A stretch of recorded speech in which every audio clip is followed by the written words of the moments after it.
Greetings, Kindred. I am Voivode Maquette, and this is our World of Darkness, and with me is Serendipity Wyrd, the player for Dawn, Rose in Thicker Than Water, and we are going to do our player interview.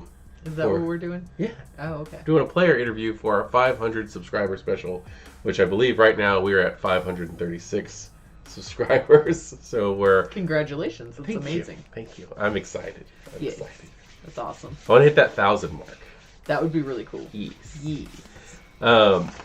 Anyway, so just like last time with David, we have the list of questions, which has grown a little bit. We've got one more question on here than David had. Uh-oh. But I'm gonna ask this one first. What can you tell us about the player behind the fangs? I don't know. What do you want to know? There's What lots of things I could tell you. What do you want people to know about you?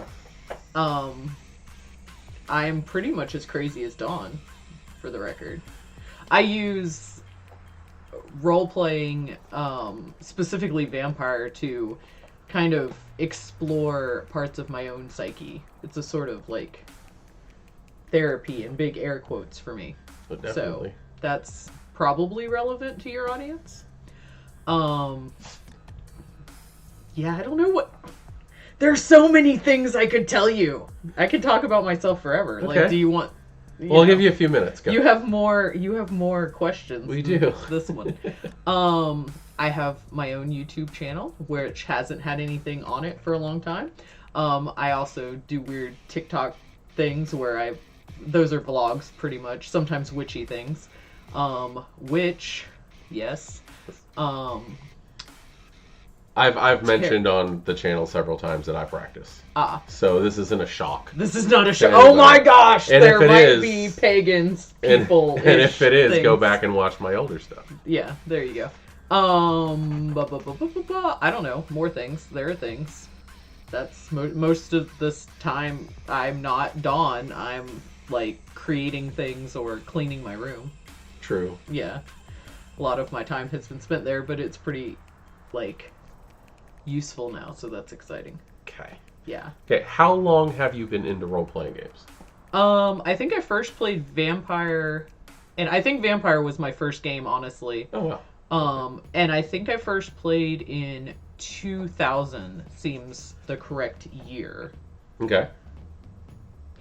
That's like 21 years. That dude. Means you've been role-playing. What? That means, hold on. That means you've been role-playing longer than I have. Yeah, but no, you have more hours clocked. I've got more hours clocked, but you started. You have more hours clocked. You started 3 years before that. Oh, okay. I did. Yeah. Yeah, I mean, mostly Vampire. I've played, like, Dungeons & Dragons a few times, too, but, yeah. Tabletop has always been a challenge for me. It's still a challenge for me, even in Vampire. Yeah. I feel weird, like, after doing tabletop for so long, I've felt like if I had to switch back to LARP, I wouldn't know what the hell to do anymore. Like, not playing, but storytelling. Yeah. It's like... I wish I'd ever been able to play in, like, a really big game where I could have just shown up, pretended to be somebody else, and, like, ignored the game. But, that's like... fun. Our games have been so small that... And, I mean... Some of them pretty decent size. We've had like 20 players LARP and stuff like that. But it's still been where I've kind of had to be involved in the plot, and I'm like, I just want to sit here and pretend to be a weirdo. I tried very hard to ignore you in the last LARP. Oh, that was fun. I was playing the Malkavian. At player request. Yes, at player request. That was the Malkavian, right? Yes. Yes. The more recent Malkavian, I should say. Yeah. They were fun. Okay. Like, yeah. All right, well, that kind of answers the next question with how long have you been playing VTM? Yeah. So how did you get into VTM? I was dating a person who was like, I do this thing. And I was like, that sounds amazing. Because, kind of goth kid. And it was, we're coming out of the 90s or whatever. And I was like, cool, let's go do that thing. And so that was that. But I never really in that first LARP, like, I never really remember making a character or having a character sheet or anything. Like, I just remember kind of showing up and people being like, "Oh, you're dramatic, cool." I think that's like, a common thing. Let's pretend to nom on you. Like, that was, because girl and whatever, too. Well, and girl gamer. Girl gamer. Your food. And, I'm dramatic. So. Of course, when I first started, it was guy gamer, I'm food, but that was an out-of-character thing. Interesting. Like the Sharks Gather. Yeah. Like... That's a lot of the times I hear about that, like, girl gamers will get involved in a game and the guys will show up. Like, I've seen like Call of Duty videos. Oh, yeah. Where, like, the girl shows up and she's like, I'm out of ammo. And then all of a sudden there's just like a mountain of ammo on the ground. Yep. But, like, that happened with me. It was creepy. Interesting. It was... Well, you sometimes exude a bit of a feminine presence. I do. So, yes. and I like exude the opposite at times. So it's Well, I think that helps with the role playing thing too. It can, yeah, for sure. All right. What are your favorite clans and why? Oh, so I've tried to play, like, Toreador feels like it should be kind of a natural fit, because, like, I want to be artsy, especially a poser Toreador, right? Like, oh, I'm so fancy and I do all these things, but not really. I've stolen someone else's art. Not that I do that in real life, but that definitely, like, relates to my imposter syndrome that I deal with on a regular basis in my real life. So, like, that's a nice space. I'm a local artist. I'm a local artist. I glue shells on things. And so there's a special place in my heart for Toreador because of the whole artistry thing. And the presence and just the, like, look at me, I'm beautiful, pay attention to me. But Malkavian is definitely a fave because I can go so many directions with it, and I get to often play, like, prophetic type characters and oracular sorts, which feeds my divination soul. And I can just kind of do whatever. And like I said, for me, especially playing vampire is really, like, about exploring my own psyche and the parts that, like, I can't explore, like, I wouldn't explore in my, like, because I'm not a monster in my day-to-day life, I don't think. I mean, I try to be a pretty, like, love and compassionate based person. So when I get to play Malkavian, I don't have to like, I get to take all of the masks that I typically wear, trying to, retain my life as, like, a normal human worm baby or something. And instead, I just kind of get to be like, I'm going to say random words at random times that came into my head with no filter. So I get to drop the filters as Malkavian. Yeah. So that's really fun. The best Malkavian I ever played, I just took no inner voice. Mm-hmm. I just did the first thing that came to my mind, and I said the first thing that came to my mind, and that was, like, at least outwardly, everybody's favorite Malkavian that I played. Okay. Very cool. Was just like, I'm going to do whatever the fuck I think. So, what am I thinking right now? That's what we're doing. Exactly. Yeah. So, yeah. I've tried to play Setite / Ministry. I mean, that's where... That went well. That's where Dawn started, in fact. And I... Well, Cat's out of the bag now. Yeah. Everybody knows what's going on with Dawn. That's true. I've seen that. Which, we do have a community member, Silent Comedy, who's like, I don't know. It's you meet people, and they just become really good friends really quick. Yeah. Silent knew what the hell was going on. Immediately. Yeah. We've had talks about it during Blood Hunt. So, like, I Dawn started with me trying to explore ministry because I thought that would be, like, kind of a really good fit for some aspects of me. It kind of would have some of that, like, Toreador sort of vibe, but more of the seductress and all of those kind of vibes could fit in there. But there was something that just didn't quite fit. Like, I just felt a little bit off. I couldn't quite connect to it. And then we revised Dawn. Yeah, when we switched over. And went really out there sort of direction. Yeah. It was good, though. And that definitely helped her become more playable for me. We used to have a joke in older gamer circles, which was that like there's like everybody always thinks that there's so many Toreador out there. Uh-huh. It's like one of the most plentiful clans. Right. When really it's like the rarest clan, and most of them are Setites. Nice. Nice. Okay, so what is your least favorite clan and why? Ooh. So I have this obsession with beauty, so it's hard for me to imagine playing a Nosferatu, which is really like shallow and shitty. I think you'd have fun. But exactly, like I've actually been thinking about that a lot lately. Like if Dawn, when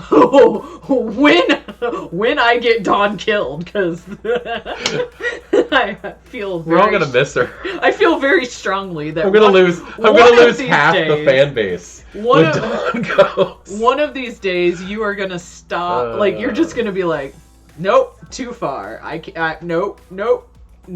There's nothing I can reel back from here. It's gonna be a dramatic thing. Yeah, it's gonna be so cinematic. It better be dramatic. That's all I'm saying. It better be dramatic. But I've actually considered a lot about playing a Nos because I really enjoy sitting back and collecting information. Yeah. So, like often as a player in the game, because it's really hard for me to pay attention to tabletop, which is why like tabletop is kind of and like I never really did well trying to play like D&D or anything. You're doing really good now. I get super bored, y'all. Like super bored. Like my neurodivergent brain does not want to stick with like, oh, we're doing this thing. I have to let her play phone games while we're playing. Sometimes I do that.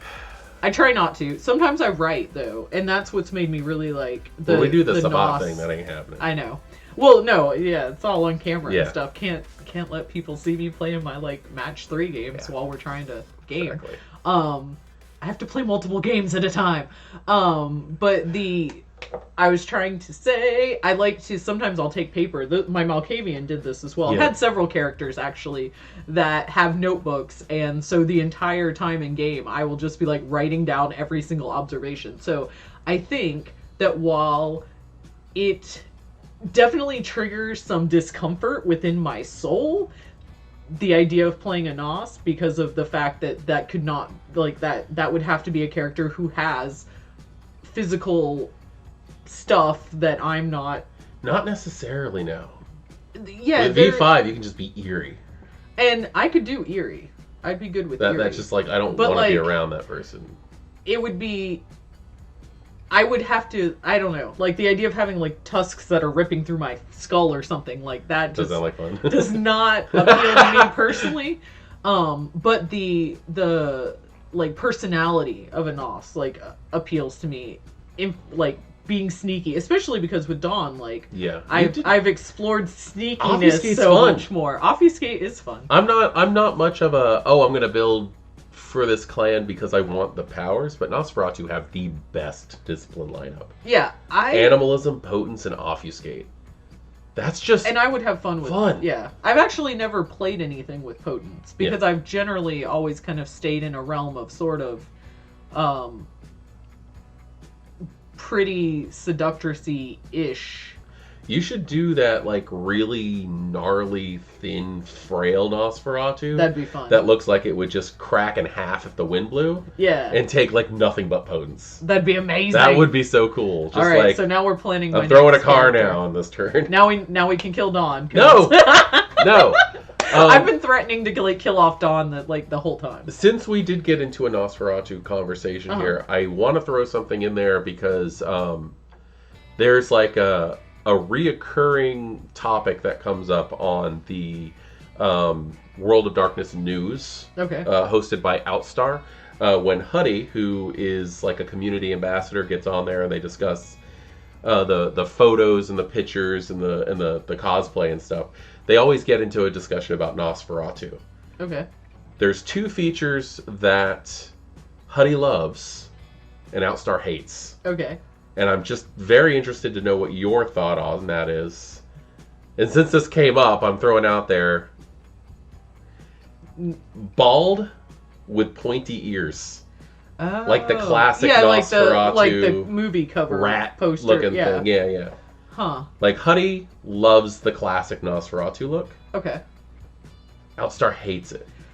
See, that's kind of where like I vibe with the like the romantic Victorian-y kind of, you know, vampire. Like I came into vampires in general as an interest, like through Anne Rice's books and all that good stuff. Like I read all of that in my late teens, and you do so well in the Anarch. I just I associate Anne Rice stuff with the Camarilla. Oh no, it's the Elysium lifestyle. Flavor. It's the flavor, not necessarily like how vampires work, but like the flavor of like what it is to be a vampire or something. But God, you derailed me. I don't know where I was going with that. Bald and pointy ears. Bald and pointy ears. So like that. Because I'm like tend to be very visual and I have like an obsession with beauty to some degree, that's always I've been kind of like, like what is that? Why would you we're even talking do Nos. that? I know, but for Nos, I will say this, that if I played a Nos, I would legit shave my head and wear pointy ears. Oh my god. Okay. Commit to the character. Okay. No, I mean, like, if that was how my Nos looked, I'd probably be like, oh, this is an excuse to shave my head again, finally. Oh god. So, you're like, no, but I can see, like, for me, that's where the fun would come in, is if I played a Nos that I wanted to have that look, and, like, I went for it. Yeah. But otherwise, to, like, just write up a character that, like, that's their look and not portray it, I'd be like, this is dumb. This look is dumb. Yeah. So I'm kind of in both courts. Like, it would be fun in some ways for me to actually costume in that direction, but it's not a look that I enjoy. Okay. But I enjoy it more than, like, tusks through the face. That disturbs me. What is with you with the tusks? I don't like them. Okay. And I see descriptions like that often, and I'm like, well, my last Nos was based off of Conrad Veidt, the man who laughs. Yeah, I remember you telling me. Yeah, he was a perfectly normal-looking person, but he had the gaping maw that just like stretched all the way up, and it was just jagged mouth. Yeah. But he actually had that deformity before Embrace. Yeah.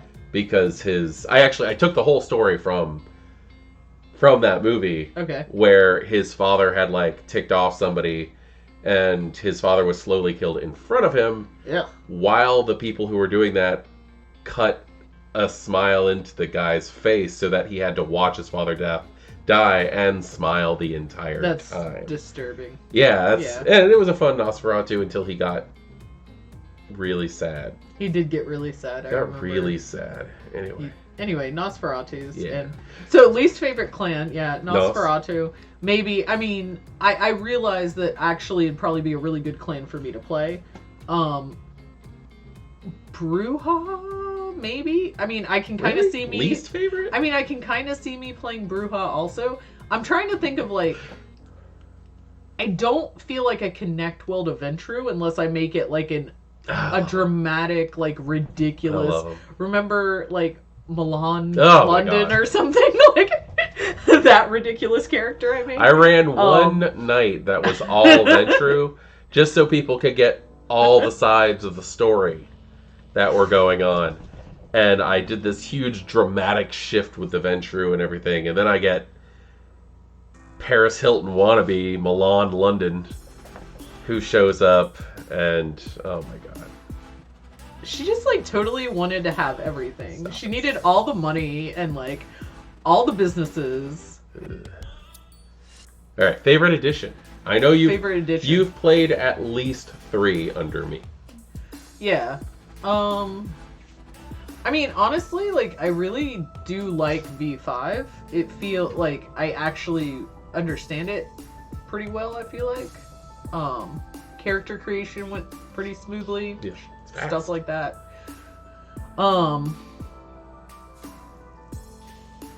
Yeah, I mean, I remember playing B20, but that was a while ago. Yeah. So, probably just with what I'm dealing with now. Okay, V5? Yeah. Okay. I like V5. I know for a fact that you've played 2nd edition revised. Mm-hmm. Because when you first came in, you played Dark Ages. Yeah. For me. where you played a pretty interesting Khaldun Zamitzi thing. Then V20 was just... V20 just felt like a hurdle to get to V5. I mean, it was okay. Like, I didn't have a problem playing it and whatnot.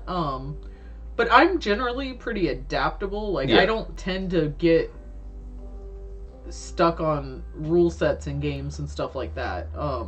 But I would also say I'm somewhat of a more casual gamer anyway. Yeah. So, like, generally speaking, I have not encountered games where they've changed the rule sets and then I've been like, this is the hill I'm dying on, that this is different now. So I generally can adapt. So it's kind of whatever. Yeah.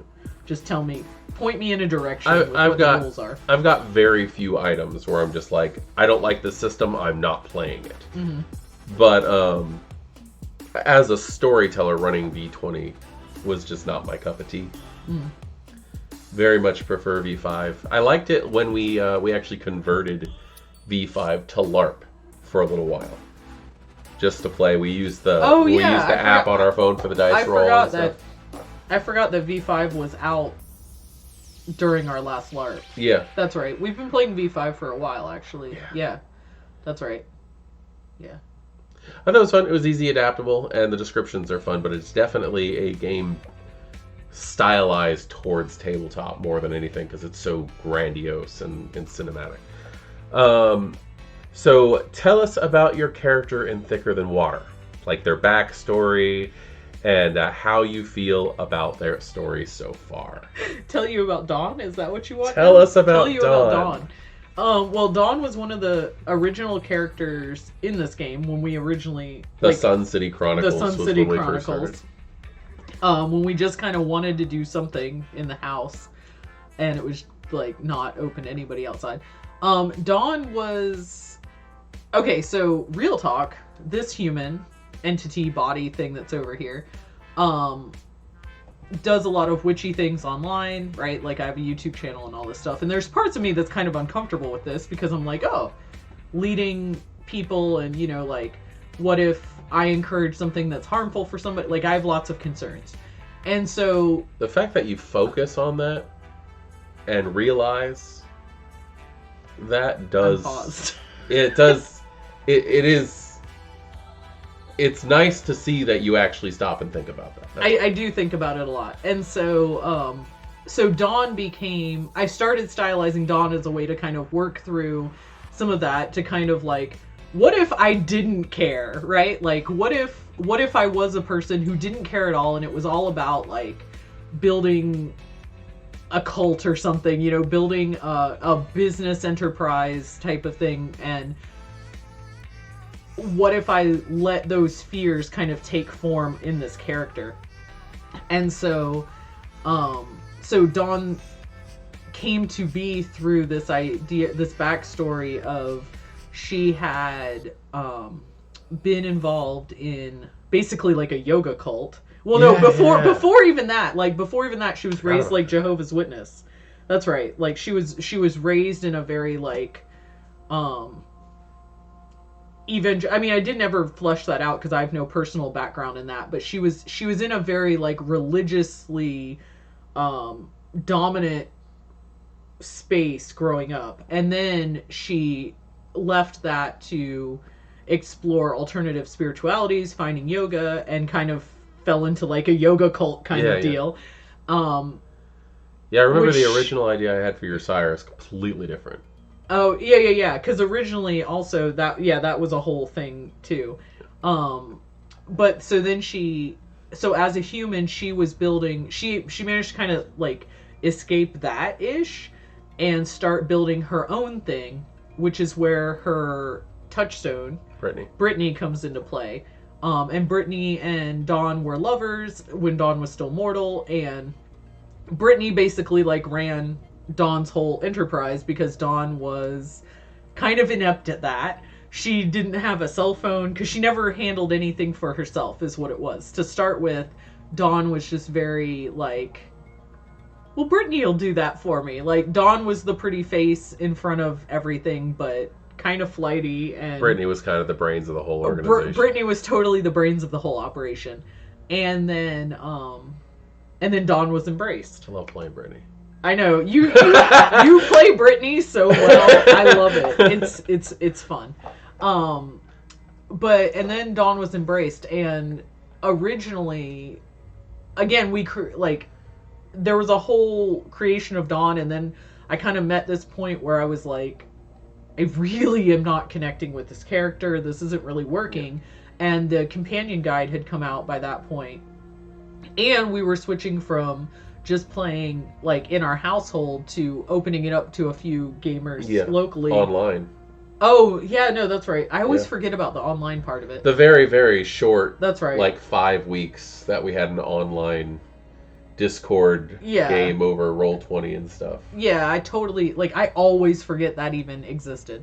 So that happened. And so when we were going to be, as the game was shifting, I was like, can I please kind of rewrite Dawn? Because there's a lot of things I haven't used. I'm really I go to do things and I'm like, I can't do these things and I don't really quite get her and all this stuff. And we ended up on this wackadoodle plan. Well, no, we went through all the lore sheets. And if you're ever having a hard time connecting with a character, lore sheets. Seriously, lore sheets. That definitely, that was helpful. So we were looking at lore sheets to see. We had no idea how they worked. Right. At the time. True. And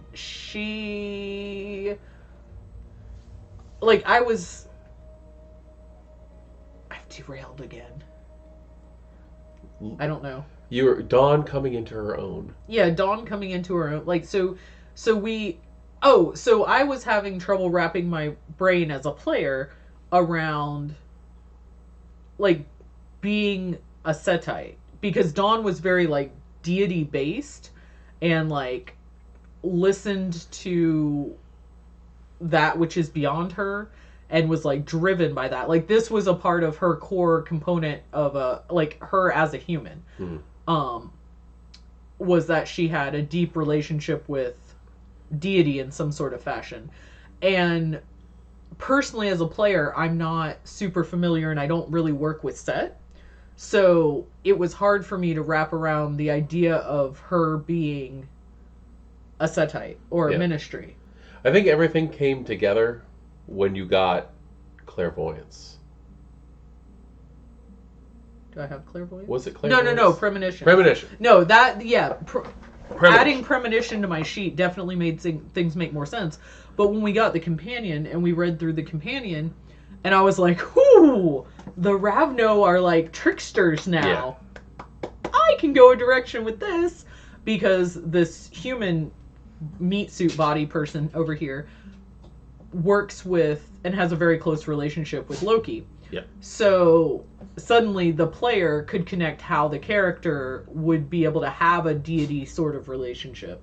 Because it could kind of mimic, in a way, what I already kind of do in the real world, in the here and now.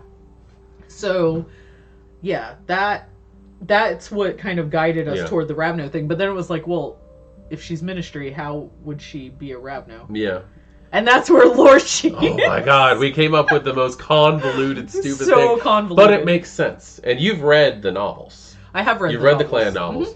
Mm-hmm. And in the clan novels, there's a point in July of 1999 when Hesha, in a small coterie of his servants and his kidnapped love interest at this point in time, are in they're in Calcutta. They're in Calcutta, yeah.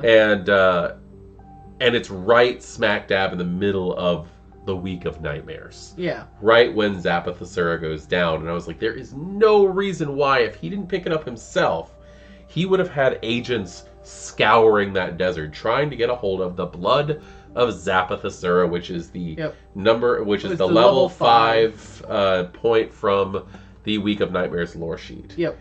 So, is that somehow you have a vial of this? Yeah. So what would happen? So what had happened was... What would happen if a vampire drank that blood? That was the experiment. That Dawn is the experiment. Exactly. Hesha found a human that he was willing to embrace to perform the experiment on. And it was I don't care about this thing because Hesha, he doesn't father well. From what I've seen, he's pretty picky though. Like, he is he's pretty incredibly picky. He is pretty picky, and he found somebody that was massively devoted, right, to Set, or at least what he sees as Set, because Set is Cain, Set is Loki. You know, all the tricksters, all the dark gods are Set.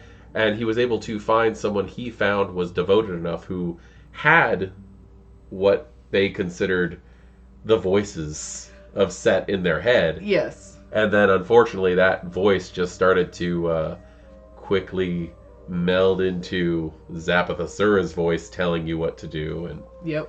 Whoops. Whoopsie. But experiments are not meant to have a specific outcome. And so then Dawn started really liking the taste of other vampires. Diablerie. What do you think about Dawn's position now?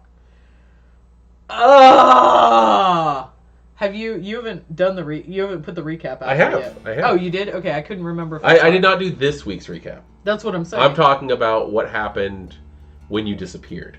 Oh, yeah. Because Dawn disappeared for 4 months. Yes. From the characters. And that has equaled some changes in Dawn's very essence. Through this process, Dawn has, unfortunately, become more humane. And this is problematic. Vasantessa. I can't. I have to look at the name to say it. I'm going to call her V. So V is she's a 5th gen Malkavian who has taken you under her wing just to try to boot that Zapathasura nest out of you. Yeah. Not going too well, but it's up in your humanity. It's giving you a fighting chance. Yeah. And with a much higher humanity, perhaps Dawn doesn't necessarily think it's a great idea to chow down on Damien, specifically. Though she still really does want to eat Damien. Yeah.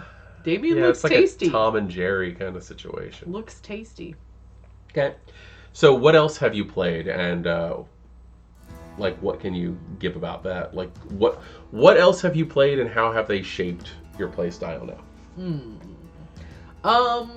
Well, Dawn came about due to previous Malkavian characters, honestly. I played one of my favorite characters ever, Evidi. Okay. And I loved them a lot. They were amazing. Evidi was fun. Evidi was fun. She had a belief that as long as she was inside of a circle, she was protected. And so she did not go anywhere without a hula hoop. And when things would appear scary, she would just plop down in the hula hoop and everything would be fine. There was a massive combat. There was a massive one combat. night where so many people died. And she just sat in the hula hoop. And she sat, and I forgot I forgot Serendipity was there. Because she was so quiet. That was so quiet. So it worked. It did. It worked really well. You were the only character to not take any damage in the entire combat. You sat in the middle of the room. But Evidi was a prophet of Gehenna. And so that's where I started toying around with the idea of playing characters who had an aspect of prophetness or oracular abilities and things. Yeah, more religious and spiritual bent characters. Yeah, and discussions with deity and all of that. So, yeah. Evidi was really important on the way to Dawn. And then the next Malkavian, who was never named, they were whatever name they were that night. Oh, yeah. That's the... I blend Evidi and that one together. That one would... Basically, if anybody called them a name, they were just like, yeah, sure, that's my name. That's what we're doing. We'll go with that. That's it. Yeah, they also Like, we're kind of in a similar vein. Okay. Because they would just kind of say things, and then those things would tend to happen in the game that night. And yeah, I decided that when you said things, I was just going to base the plot line of the game off of that night, because it's the best way to get you involved. Because that was the one where I specifically was like, I don't want to be involved. Yeah. So I made whatever you say happen. Yeah. So that was good. That was good times. Yeah. Good times. Okay. I think that answers your question. All right. Maybe. If you could, since you've read the novels. Yes. And you've heard me talk at length. I have heard you talk about everything. Yes. If you could meet and spend time with any of the canon characters, who would it be, and what do you think you'd talk about? Like, I legit would love to meet Hesha. Okay. And, like, just observe. I'd probably have questions. I can't think of what questions I would pose to him in this moment, but, like, I mean, I would probably ask about, like, what it's like to be guided by Set and things like that. But yeah, he's probably one of my favorite.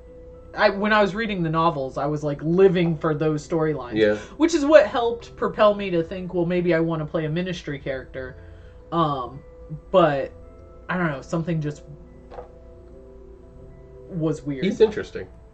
I was always hooked on the Giovanni plot lines in those stories. No. So you're allowed to be wrong. Yeah, okay. I kind of dreaded the Tzimisce stuff. Oh, really? Strangely enough, I don't like Vikos as a person. Like as a person, like there's one.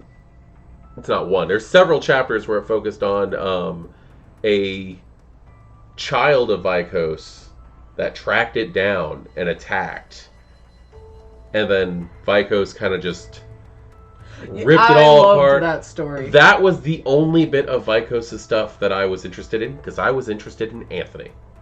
I wanted to know about this newly embraced Tzimisce that had somehow obtained that level of obtenebration. That was and awesome. Attacked its sire, tracked it down, and the sire didn't even remember. It was just a shovel party. That happens. Yeah. But like, I really was like, I would have loved an offshoot novel just on Anthony's perspective. Yeah. That would have been neat. That reminds me, Fatima and Lucida. Oh. I really enjoyed reading both of their stories and the intertwining bits there. Their love story was beautiful. It was well written. I was Victoria Ash also. Okay. I mean, I was pretty interested in what was going on with her and all that good stuff too. So I don't think you've really had a chance to read a lot of the supplements for V5. No, and I know there's the whole bloodwedding thing, and I know some of that background, but I don't typically, like, casually sort of gamer, like, I read what I need to make my character and, like, make things make sense and understand what's relevant to my character. The V5 companion is almost completely written from Victoria Ash's perspective.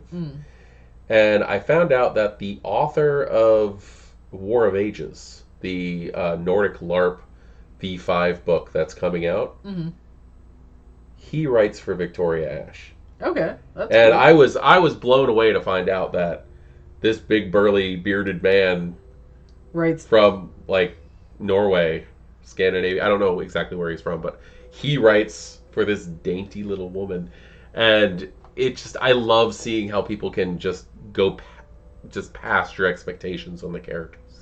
Yeah. That they portray. And like from what I saw, like that's like he loves writing for Victoria. So that was just such an interesting That's pretty cool. Interesting thing to see. That is cool. Yeah, she was one of my favorite characters to kind of follow through that series, and I liked watching her growth. She really did grow in a very short amount of time. Yeah. I think that's probably okay. I have one last question for you. Oh. What is the meanest thing your ST has done to your character? Like any character? Well, I was specifically talking about Dawn, but if you got something else you want to talk about. I can't think of anything mean you've done to Dawn. I'm pretty mean to Dawn, so that's impressive. What have you done that's mean to Dawn? I don't know. I don't think I have any outward... I think you're right, though. I don't have any outward, things that I do to Dawn. But Dawn does stuff to herself. I don't have Dawn to. doesn't need a storyteller to be mean. I literally, I walked into playing Dawn as, what are the things I would not do? Uh-huh. That's almost part of the guiding process of Dawn is, what would... Your evil opposite. Kind of. Yeah, in some ways. Okay, so... if my impulse here is, and that's become more of a thing in our tabletop game as we've progressed, because I will often sit there and be I will feel quiet, or I'll be kind of holding back, and then I'm like, wait, this is what I would maybe naturally do. What stupid thing can Dawn do right now? And that's where, yeah. Your clan compulsion is just always active for you then. Kind of. The Ravno clan compulsion is Daredevil. They have to do things the most dangerous and stupid way they possibly can. Yes. And I do kind of use that compulsion as a guiding light for Dawn, so that I don't just sit there and... because as a player, historically, I've always played games to win. Yeah. And there's no winning in Vampire, exactly. No, there's how good of a story can you tell? Exactly. And especially with the collaborative element of tabletop, and we're a coterie, and it's not like a LARP situation with 20, 30, 100 whatever people where, I'm plotting and scheming, versus it's very collaborative.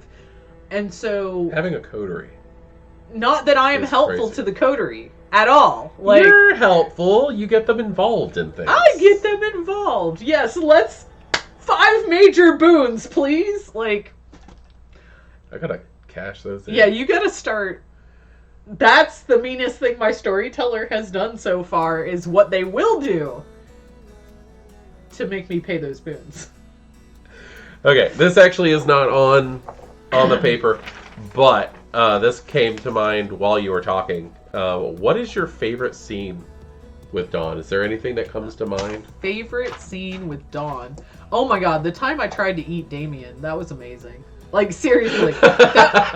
Because, again, okay, so this is, player development, right? Yeah. So, player comes to the game with sort of this mindset of, that games are to win in a way, but that, that's not what this game is about, so what do we do now?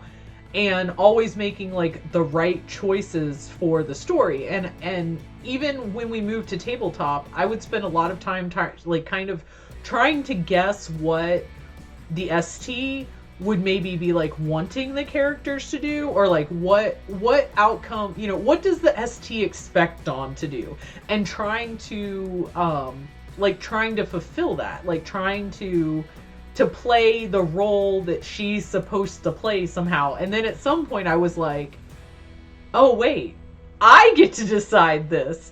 And that's really where, and I don't know if that was when I decided that I was going to try to eat Damien or what, but... Are you talking about when you were on the roof? Yeah. When you were spying on the SI? And then I was and then I and Patricia Black ended up following you, and you were near frenzy on the... Yeah, frenzy. I'm what is the freaking F word that I need right now? Yes, frenzy. Freaking F word. The freaking F word. So when you were frenzying on that roof, that was trying to eat Damien, that was fun. Okay. That was fun. That was fun. The first time I Diablerized was fun as well. Because again, playing this particular character is all about me as a player allowing myself space to explore things that I wouldn't explore. Yeah. To be the villain. David actually found a song that's Dawn's song. Yeah. I'll share a link to Dawn's song. What do you know what it is? It's KDA. It's the League of Legends songs and stuff, and I believe it's just called Villain. Okay. But and she when he played that song for us before game one time, I was like, yes, there we go. I'm just here to wreck shit, to cause problems, and like I'm my own plot device. So you're playing a 2nd edition Ravno. I guess so. Sure. That's actually kind of interesting, considering the fact that it was around that exact same time. I don't know if that song sparked it or if we were talking about it before and the song came up as a coincidence. But we were discussing, like, serendipity. Play the villain. I think it was... Play the bad guy. It was the same kind of time frame, yeah. Because, you know, I'm always trying to be the good guy. And with Dawn, I don't have to. It's fun. It's fun. It's therapeutic. It's good for you to play the bad guy every once in a while. It really is. And it's really fun to like allow myself to just make decisions because it might be kind of fun and the outcome doesn't matter. Like, I mean, it does matter, obviously. And at first that kind of started happening because I didn't have that much attachment to Dawn, honestly. I was kind of just like, can I just get this character wrecked and then like start over? And now, honestly, I'm kind of like, she's totally gonna die at some point, but she's also amazing, so maybe I don't want that to happen. Yeah. So it's an interesting like tightrope that I walk playing her of trying to like act on impulse and just sort of do what she wants to do, but also be like vaguely aware that maybe I don't want to actually just like get her destroyed completely right away. I think my favorite scene with you was when we were on the back porch and we had that one-on-one discussion. Oh, Vassell? With Ivan Vassell and Dawn. Yes. But I love the one-on-one conversations. Yeah. Like no tests, no nothing, just a 3 a.m. conversation between a vampire and an elder who's just happy for the company. And Dawn is too, like... I mean, she's a neonate, but, like, she's too naive in some ways to, like, realize the amount of trouble that position... Like, the danger or... I mean, Hesher's her sire, so I think to some degree she kind of is used to elder and doesn't take it as seriously as she should. Yeah. Right? And again, so that was a place where player was like, oh, I'm gonna mess this up. And then I was just like, I allowed myself that space to just play Dawn and be like, oh, see what happens. I think when you tonight. finally Maybe realized how old Vassell was. Yeah. Dawn was like, oh God. Oh God. But yeah, no, that was a really good scene. He has socks older than this country. that was a really good scene. I agree. I'm trying to think of what other, like, I don't know. Dawn's done so many things. So. Well, I'm sure we'll end up having you come back and do another thing eventually. Well, eventually Dawn will get destroyed. Like, it will true. happen. That's true. I think I need to have like an exit interview. Yeah. When people lose their characters, we're gonna have to do an exit interview for Dawn. I would like you to know. Right. So I'm just putting that out there now. So is there anything else you want to say before we end this? I'm Serendipity Wyrd. You can find me on the internet in various places. YouTube. If you can figure out how to spell my name, you can find me. It will be spelt in the title. You can find me on TikTok and YouTube and Instagram, where I do things when I feel like it, because that's how I roll. Generally witchy, sometimes artsy. I don't know. But yeah, follow me places. Yeah, definitely. If you're interested in any kind of spiritual or other realms type thing, Serendipity is really the place you want to go to. I will include links to all of her social media in the description, and you can find her in those places. Yes, that's I think all I would want to say. Okay, I think that's it. I am Voivode Maquette. This is Serendipity Wyrd, the wonderful player of Dawn Rose, our now announced out there Ravno of the game, who has embraced Setite. Because I like to make things complicated. Well, so do I. So that worked out well. It works out together. thank you for joining us for this celebration of 500 subscribers. 500 is huge, my friend. That is amazing. I'm excited. That is larger than my YouTube channel currently because because I abandoned. I'm gonna go record a video right now. I'll have good. You You know. should. Yeah, you should. I'm all fancy and stuff. I might as well go record a video. All right. So, all right. Anyway, thank you. Have a good evening. Bye. Bye.